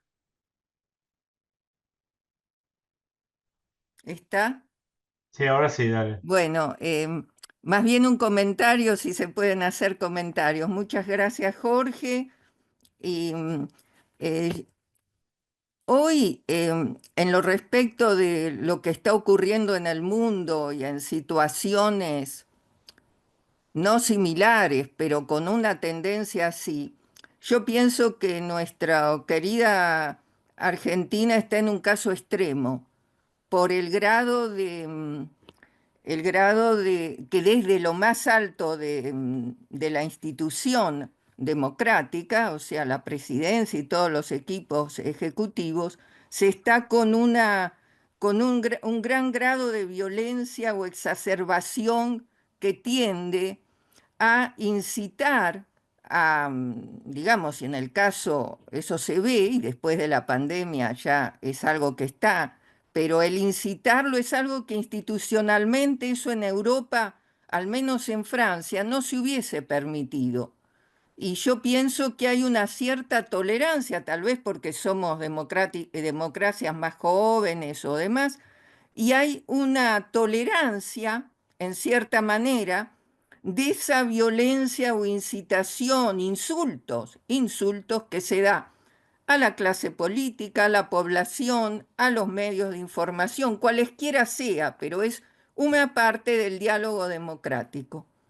Ese es un punto que me parece importante porque lleva más en los estados también de sufrimiento y frustración que mucha parte de la población argentina está padeciendo. Luego, si es estado o no es estado, también un caso extremo, porque el problema no está en solo decir educación pública. El Estado tiene que existir, lo vemos en, digamos, los que estamos en Europa o en Estados Unidos o en países, digamos, que tienen estados, y el Estado tiene que ser eficiente y todo sistema, incluido el CONICET, incluido la ciencia, el científico de acá y allá, es mejorable. En lo que muchos lados se ha dado en llamar el cociente eficiencia-precio. Y eso es lo que define en lo que uno invierte o en lo que uno nos dan y en lo que lo hacemos rendir. Claro que está también, por no citar, y con esto termino, el conocido filósofo francés entre el presque rien y el rien du tout, el casi nada y la nada del todo, o el todo nada. Si nos cortan lo poco o la parte que tenemos, ya con eso no sobrevivimos. Entonces, yo pienso que lo de los jubilados, que es un caso que has traído y muy bien, que fue el veto, fue con el apoyo, lo obtuvo y con el apoyo parlamentario.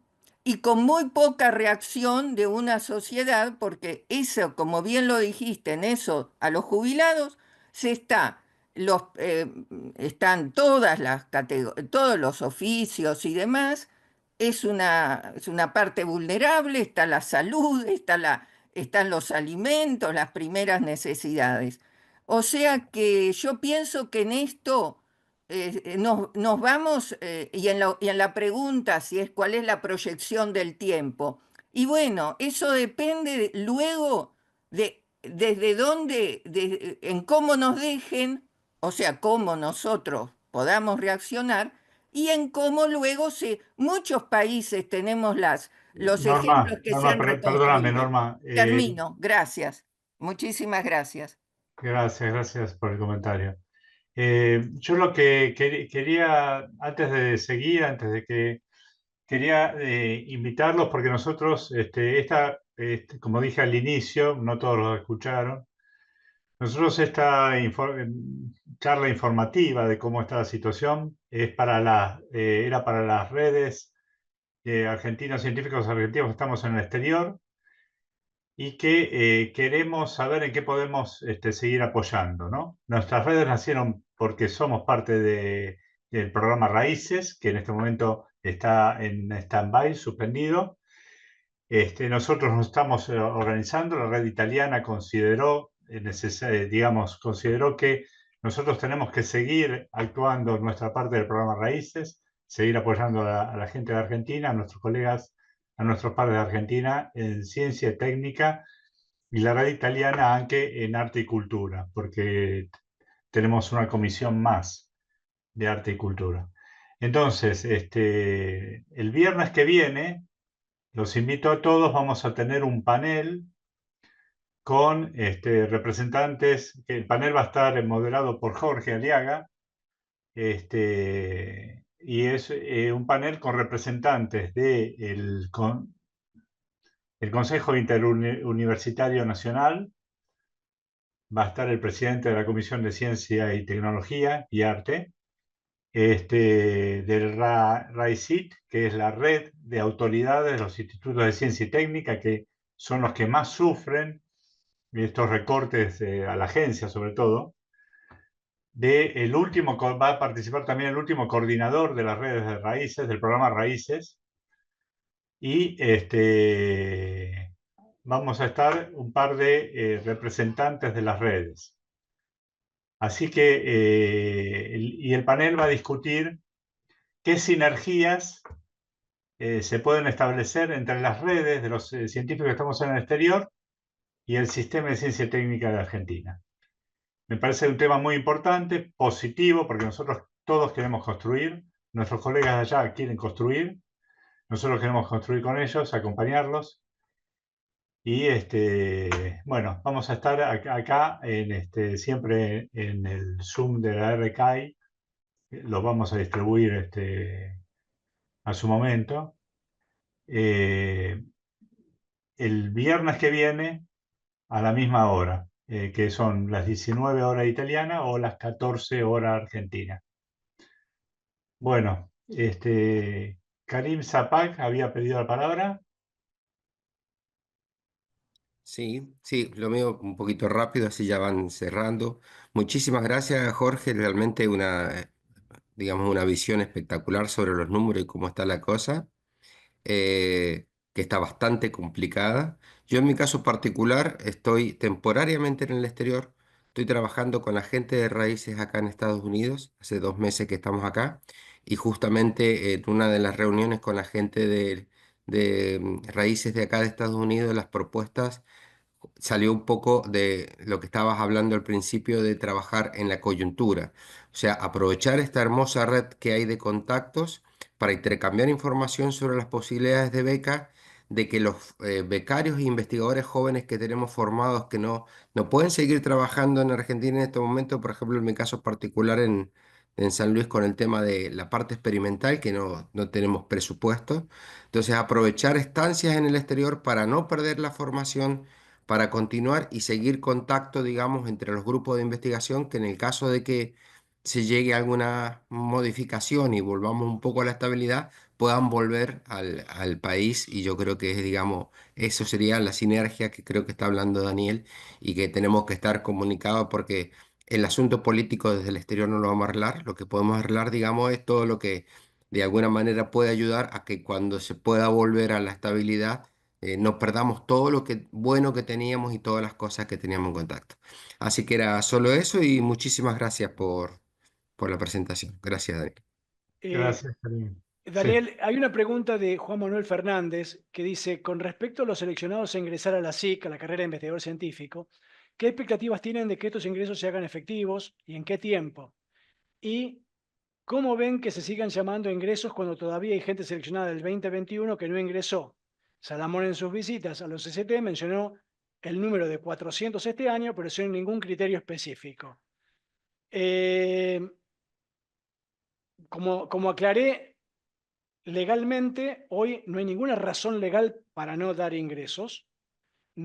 Hay planta y dado que hubo bajas, podía haber habido altas sin incrementar el gasto. Así que lo que se quería era bajar el gasto, que es lo que se logra cuando hay bajas y no hay altas, además de la pérdida salarial. Además, las dos cosas. Yo escribí un documento en el directorio, lo presenté al presidente con toda la normativa legal de este gobierno, que decía que nosotros no estábamos incluidos en ningún congelamiento, y la realidad es que la decisión es una decisión política. El presidente está esperando que desde el Poder Ejecutivo le digan, bueno, podés dar un alta, y mientras tanto él no quiere mandar ningún papel. Es simplemente eso. ¿Por qué? Aparentemente me llegó ese rumor de que en alguna visita al interior, a los centros científicos tecnológicos del interior, había hablado de un número de 400. ¿Por qué puede haber dicho ese número? Y es solamente una suposición, porque no nos lo dijo en el directorio. Es un número parecido a las bajas que ya hubo. Entonces podría ocurrir que en algún momento del año le dijeran, o él cree que puede ocurrir, que le digan, bueno, podés cubrir las bajas que hubo durante el año. Pero yo no lo sé y es solamente una suposición. Y sobre por qué estamos evaluando la convocatoria 2023, si todavía hay algunos colgados de las anteriores a la 2022 y toda la 2022, bueno, porque si no, es decidir que se baja la persiana y se acabó todo. Y la realidad es que, está bien, alguno puede pensar que es fingir demencia, pero se trata de que las cosas efectivamente sigan, lo que se puede, que se siga, digamos. Una pregunta, Jorge. Acá que Fernández habla de la SIC. La SIC es la de la provincia de Buenos Aires. No. La SIC puede ser la Comisión de Investigaciones Científicas, que es la de la provincia de Buenos Aires, y la carrera de investigador científico, que es la carrera de investigador del CONICET. En este caso está hablando, por el contexto que habla de Salamón y los 400, está hablando de la carrera de investigador científico. Ah, perfecto, gracias. Estaba pensando, para nosotros no pensamos en invitar a la SIC, pero la SIC está funcionando Bueno, bien, a la ver, SIC de la provincia de Buenos Aires. sí, en este caso, en este momento, el presidente de la SIC es Alvareza, Sí, que fue presidente del CONICET y ministro. Sí, sí, efectivamente, la SIC históricamente tiene un rol mucho menor, muchísimo menor que el CONICET. Es decir, como siempre, es la provincia que más estructura tiene en tener una carrera de investigador, etcétera, pero es chiquita. Es decir, son muy pocos. Y la mayoría de los institutos que tiene y demás son institutos compartidos con la Universidad de La Plata, con la Universidad del Centro, es decir, con universidades que están en la provincia y también en muchos casos con el CONICET. Es decir, de alguna manera me parece que la SIC lo que está tratando de hacer en este momento es de, en algunos casos, con lo que tiene que ver con la provincia de Buenos Aires, poner parches, es decir, ver qué puede tapar para mitigar los problemas, pero obviamente no puede suplir todo, porque no le da el presupuesto, está claro. claro. Bueno, sí, está bien, sí, en cierto modo van a estar representados a través de los representantes del CIN y del RAICIT en nuestro panel. Sin duda, sin duda. Lo que es muy preocupante, que yo lo leía ayer justamente, porque no es solo en esto, el gobierno prácticamente ha desarticulado todo lo que eran consejos federales, no solo el de ciencia. Es decir, no solo, digamos, todo lo que tenía que ver con tratar de coordinar acción con las provincias y que las provincias coordinaran las acciones, eso se ha dejado de lado. Es decir, la idea es que las provincias tomen como puedan lo que quieran y el resto, bueno, chau. Claro. Sí, sí, yo tengo que decir que fuimos convocados, eso no me acuerdo, creo que en el 2021, para participar en la discusión del programa de ciencia 2030. Fuimos convocados todos los científicos de las redes. Y fue una ocasión única, porque pudimos ver cómo crecía federalmente el sistema científico, Mira, porque te fue doy un consensual. ejemplo, claro, Daniel, te doy un ejemplo de debates que hemos tenido. Por ejemplo, el gobierno de golpe, a través del secretario actual, Génova, dice, bueno, vamos a hacer entrar investigadores, pero en los temas que nos parezcan pertinentes. Bueno, el directorio, a nosotros nos causó mucha preocupación esa afirmación, porque hay comisiones que evalúan quién tiene méritos para ingresar, y por otro lado hay un Plan Nacional de Ciencia que evalúa qué temas son los relevantes. Entonces, que vos me digas, lo que vamos a discutir es que queremos que los ingresos relacionados con el plan tengan un impacto más grande que los de temas libres, eso es una discusión válida. Ahora, que vos me digas que vos como funcionario vas a estar por encima de los lineamientos que aprobó una ley nacional por el Congreso y vas a decidir vos qué te parece pertinente y qué no, realmente me parece impertinente. Es decir, no pertinente. Sí, sí, sí, sí, sí. Y además en Bueno, contra de lo que ellos mismos pregonan, ¿no es cierto? sí. ¿Sí? Bueno, bueno, realmente tuvimos 2 horas de charla muy interesante.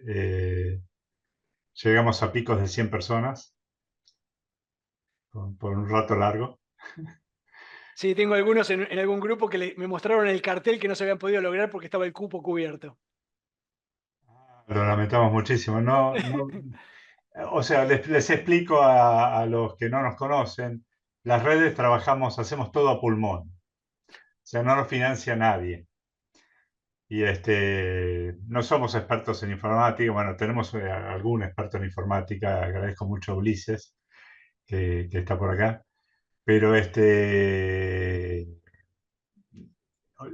no, digamos, hasta la semana pasada el streaming no funcionaba. Hoy no nos funcionó. Así que lamentamos muchísimo el inconveniente del streaming.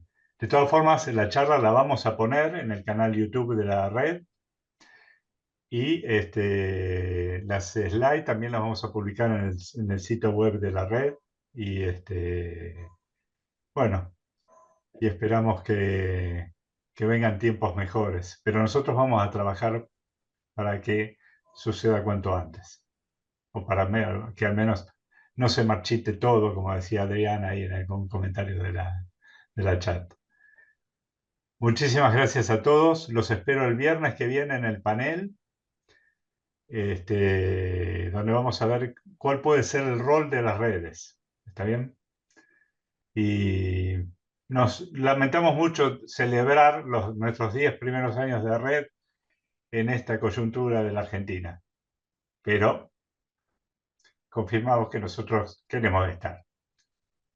Bueno, muchas gracias. Gracias a todos, un gran saludo. Gracias, Gracias. Daniel y Jorge, obviamente, realmente. Gracias, Ulises. Gracias a vos también. Muchas gracias. Gracias. Gracias, gracias. Gracias a todos, Muchas gente. gracias. Hasta la Gracias. próxima. Gracias. Hasta la Gracias. próxima.